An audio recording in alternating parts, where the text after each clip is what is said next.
ఆంధ్ర రాష్ట్రము మద్రాసులో కలిసి ఉండేది కాబట్టి మనకు మద్రాసు రాష్ట్రంగా పిలువబడే ఆ రోజుల్లో పొట్టి శ్రీరాములు గారు 58 రోజులు ఆమరణ నిరాహార చేసి ఆయన మన రాష్ట్రాన్ని వేరుగా చేసి ఆంధ్రులని మమ్మల్ని ఈరోజు గుర్తిస్తున్నారంటే పొట్టి శ్రీరాములు గారు ఆ రోజు ఆమరణ చేసి చేసినందుకు రాష్ట్రం వేరైంది. కాబట్టి మనమందరము ఆంధ్రులని తెలుగు వారందరూ ఆంధ్ర రాష్ట్రంగా ఏర్పడాలని చెప్పి ఆ రోజు ఆయన పాటుకున్నాడు. కాబట్టి ఈరోజు అందరూ మనం ఆంధ్రులు తెలుగు వాళ్ళుగా గుర్తిస్తున్నాం ఈ భారతదేశంలో.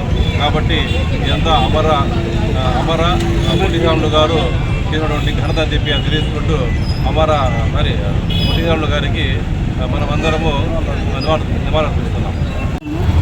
ఎందుకంటే పొట్టి శ్రీరాములు 123వ జయంతి సందర్భంగా ఆయన్ను ప్రతి ఒక్కరూ తలుచుకోవాలి.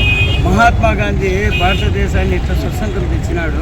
మన ఆంధ్ర రాష్ట్రాన్ని స్వతంత్రం తెచ్చడానికి పొట్టి శ్రీరాములు 58 దినాలు అమర నిరాహార దీక్ష చేసి ఆయన అమరుడైనాడు. అందుకే ఆయన అమరజీవి అని పేరు కూడా ఇచ్చినారు. ఆ ఆంధ్ర రాష్ట్రము రావడానికి ఆయన ముఖ్య కారణమైనాడు. ఆయనతో పాటు మనం కూడా ఆ విధంగా దేశం కోసం పాటుపడి మనమందరం ఆయన్ని సహృదయంగా ఆయన ఆలోచనలు స్వీకరించాలని కోరుకుంటూ ఈ అవకాశం ఇచ్చిన అందరికీ ఇది చేస్తున్నాం. రాష్ట్ర గౌరవం కాపాడిన మహాత్ముడు శ్రీ పొట్టి శ్రీరాములు గారికి జయంతి శుభాకాంక్షలు. ఈరోజు ఆంధ్ర రాష్ట్రం ఉందంటే ఆయన గారి చలువు వల్లే.